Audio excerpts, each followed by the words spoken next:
Hi, Genki Call here once again with my Guild Wars defense teams. I don't love my defense teams, but I will be happy to share them. So here we go.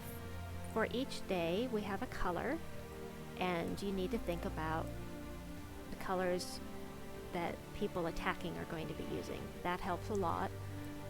I haven't taken that into account too much, but I have teams that I save and use for every Guild Wars, and I update them occasionally. So all I have to do is click here, find the one that starts with red, here it is, and I will go through these teams with you, and throughout the week as I do my Guild Wars videos, I can show you how I'm doing with these teams. Maybe they should go on different days. Maybe they're going to do great, I don't know. But here we have, for red, I am using the Doom size. So we have Web Spinner. The reason he's here at the front of my team is for this. It's always going to be triple unless they have some kind of buff that keeps them from being webbed or poisoned. So, because of this. So, he is fantastic, he does a lot of damage, and I'm using skulls. So with my Doomed Scythe, I just crafted it last week. I'm excited about it. I like this team a lot as an attack team in PvP. It's been working great for me. Here we have Divine Ishbala, and here's what she does. And last we have the Moon Rabbit, who converts from blue to yellow and gives us some life. Here are the traits for that one. Now, the reason I chose to go with a converter to yellow is because as soon as Ishbala has her mana, then she gives me more yellow, and it just dominoes. You'll just have to try the team if you have this Doom Scythe. It's really great in PvP. So this is my yellow defense team is another one that's a lot of fun. I love using Doom Skulls when I'm attacking, and this is a really effective team to use even on level 12 explorers. So we've got the Doom's Axe, which of course makes Doom Skulls, the Wild Queen, who steals attack and gives it to my first ally here, which is fantastic. Extra damage, even with those Doom Skulls, is fantastic. And then she creates more skulls and gems, which can domino and just go on and on and on, where the other team doesn't get a chance to attack. Here are her traits. And then I used a Mirage Queen. Sometimes I cast the spell, sometimes I don't. But the most important reason I have the Mirage Queen here, whom you can get with Chaos Shards at Sunken Fleet in the Underworld, is this right here. 50% mana start for elementals, which the Wild Queen is, which is great. I think I'm repeating myself, but I'll get used to this.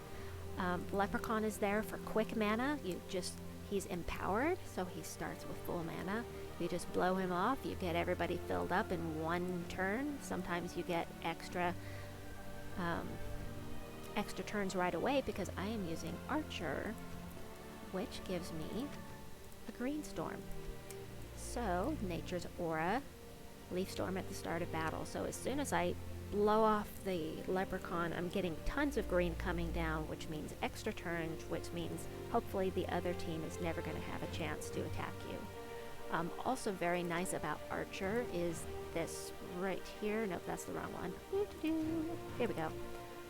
This right here. I think people underestimate Archer. I think it's a super useful class. Alright, let's get off of this one. Go back to the next, which is my Life and Death team. I managed to get this crafted when we did the Crypt Keepers faction assault. I was so happy. I'd been waiting so long. So what I have here is Lamashtu, which gives me purple, and also it does some damage. She has Infernal Armor, so that if she gets skull attacks, it'll still damage her fully, but at least part of it will be reflected, and she starts with full mana, which is great, of course.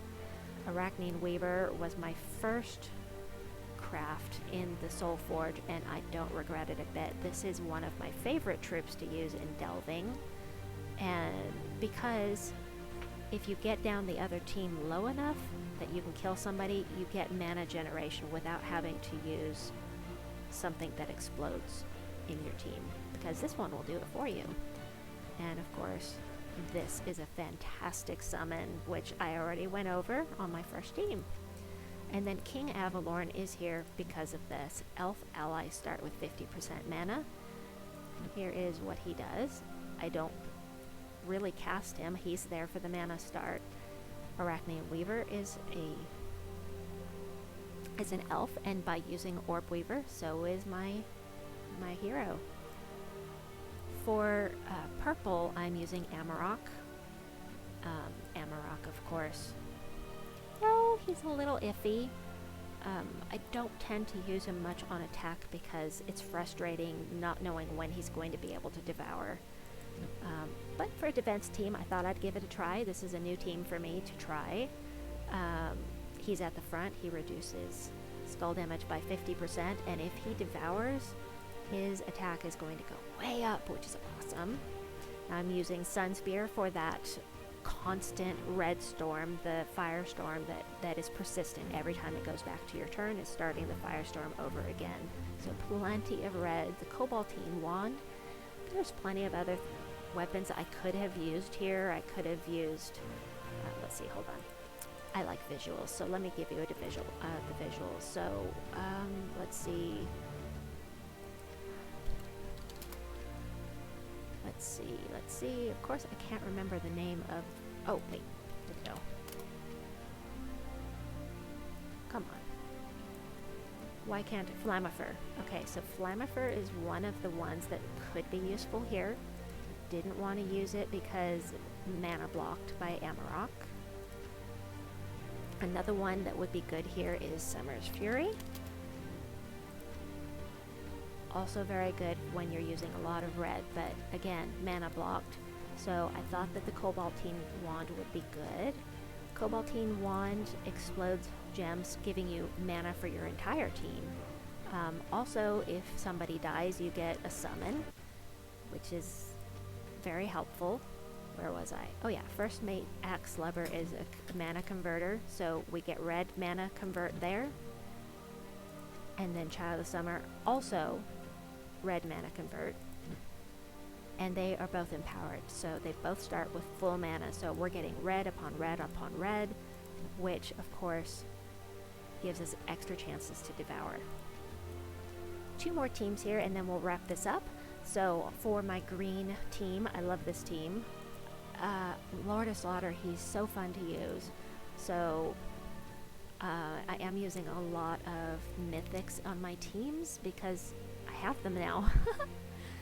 But he's really fun to use. You want to make sure that you have alignment where you will definitely have 4 in a row, so you get an extra turn afterwards, because skulls can turn on you very easily.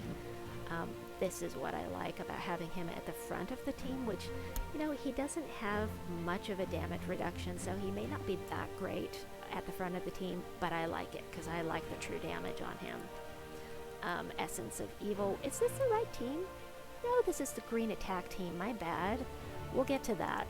Let's switch this to my green team, which is right here. I was gonna go, here's the Flamifer I was talking about, Sun Spear once again. Flamifer, which I already showed you. Yao Guai is a beast. He is such a good troop, and I think he can be underutilized. I think a lot of people are realizing how powerful he can be, but there's him. Queen Titania. She will get an extra turn if there are 13 or more red gems, so she's like the antithesis of Queen Mab, who does it the same thing with blue, and I love those extra turns. Those are great. And then Taipan, who gives us some mana right away, and he's empowered. That's why it's right away. Last team here is my Wild Folk team. King Silenus is here. Little out of place with this true damage team, but this is why he's here. 50% mana start for the Scourge of Honor, and that's what he does. this is very helpful as well.